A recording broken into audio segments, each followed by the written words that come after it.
Hirošima Japonijoje yra žinoma ne tik kaip vieta, bet kaip įvykis.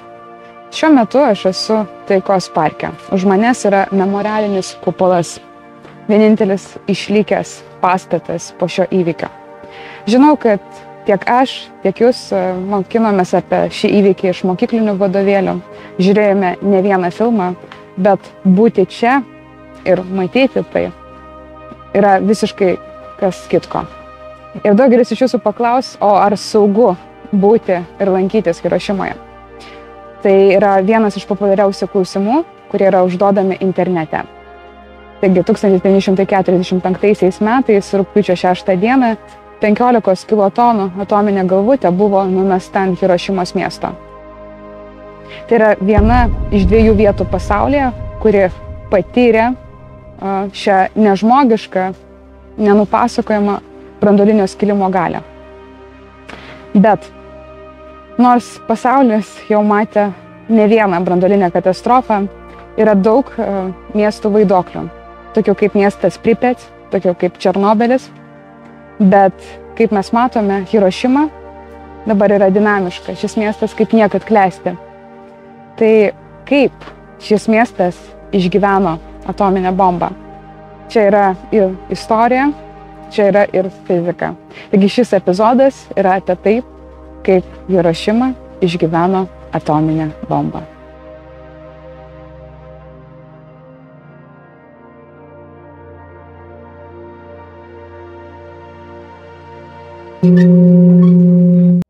Praėjus 3 savaitėm po pirmojo sėkmingo branduolinio bandymo, kuris yra vadinamas Trinity testu, apie tai žinote iš Oppenheimerio filmo, Hirošima, kuri yra apsupta kalvų, buvo pasirinkta kaip pirmas realus taikinys.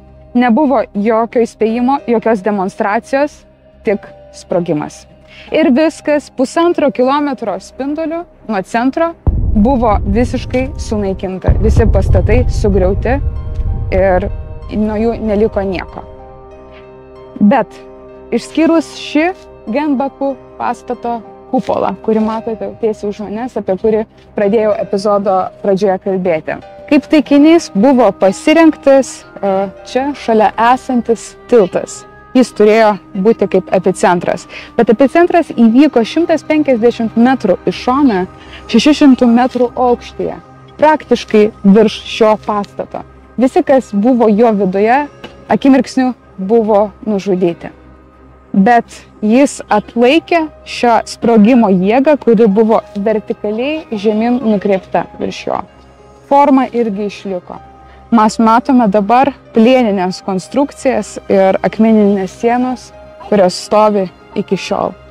Ir šie rūmai yra dabar vadinami atominės bombos rūmais. Atominės bombos spinduliuotę galima suskirstyti į pradinę spinduliuotę, kuri išsiskiria tiesiogiai po sprogimo, kuri apima gamma spindulius ir neutronus. Ši spinduliuotė intensyviausia, bet ji yra trumpalaikė, bet sukelia didelį radiacijos kiekį. Tada ateina ilgalaikė spinduliuotė, kurią sukelia radioaktyvūs elementai atsirandantis po sprogimo. Ši spinduliuotė gali užteršti žemę ir pastatus, dėl kurios žemė ir pastatai tampa radioaktyvūs. Ji ilgą laiką išlieka aplinkoje. Ir tada yra radioaktyvios dulkės ir lietus. Šiandien Hirošimos mieste radiacijos lygis prilygsta itin žemam foninės spinduliuotės, tai yra natūralaus radioaktyvumo lygiui, kaip ir bet kurioje žemės vietoje. Ir šis lygis neturi jokios įtakos žmonėms. Pavyzdžiui, oro linijų pilotai arba radiacijos onkologai gauna daug didesnės spinduliuotės dozes, matuodami kasmet ar skraidydami, nei tie, kurie šiais laikais gyvena Hirošimoje ir Nagasakyje. Kokia yra fizika? Svarbu yra tai, kad pats sprogimas įvyko ore ir kad tai nebuvo detonacija žemėje. Atominė bomba Hirošimoje buvo susprogdinta 100 metrų virš žemės. Tai neleido bombos ugnies kamuoliui paliesti pačios žemės. Dėl to ir sumažėjo radioaktyvių kritulių kiekis.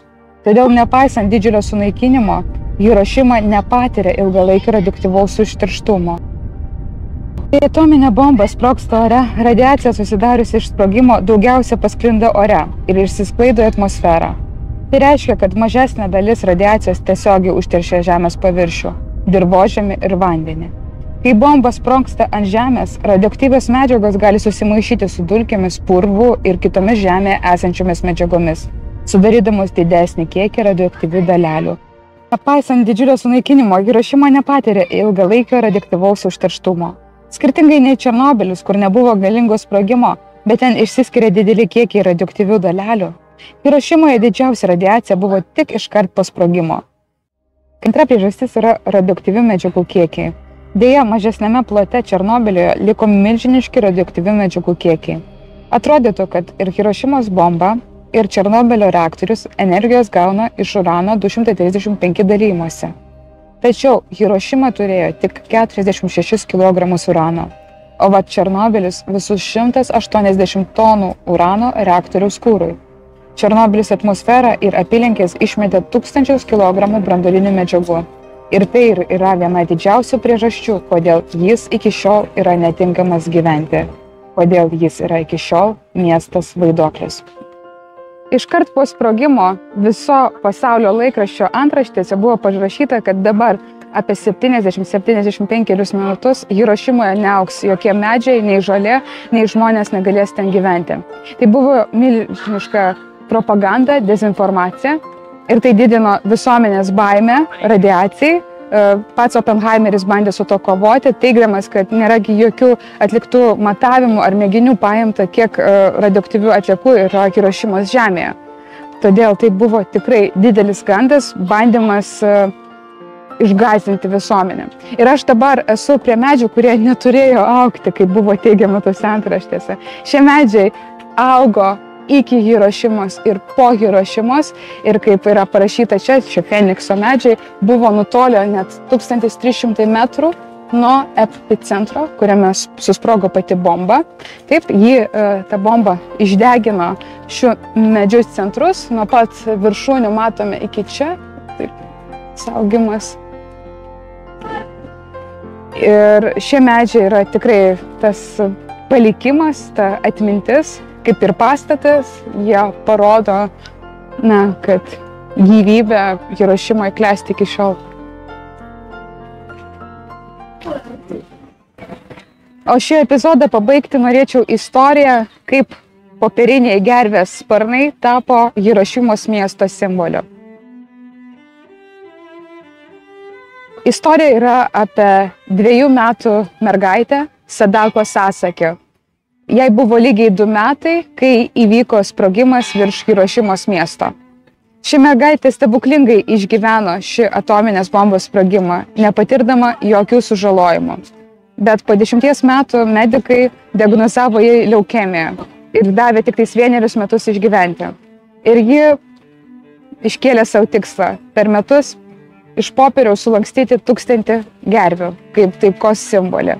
Ir jai pavyko. Hirošimos miesto žmonės iki šiandien lanksto popierinės gerves ir skatina tą padaryti visus, kurie atkeliauja į šį miestą. Tai yra taikos ir pasiryžimo simbolis. Ir nors Hirošimos miestas atgimė ir tapo jaunatviškai, dinamiškas, istorija neturėtų pasikartoti. Už manęs yra būtent taikos paminklas, skirtas Sadako Sasaki ir visiems vaikams, kurie mirė atominiai bombai sprogus virš Hirošimos miesto. Šioje ištraukoje jūs matote buvusį Jungtinių Amerikos valstijų prezidento Baracko Obamos vizitą Hirošimos mieste. Nuo 1968 metų Hirošimos miesto valdžia, kaskart, kai kur nors pasaulyje yra bandomas branduolinis ginklas, miestas paskelbia oficialų protesto laišką.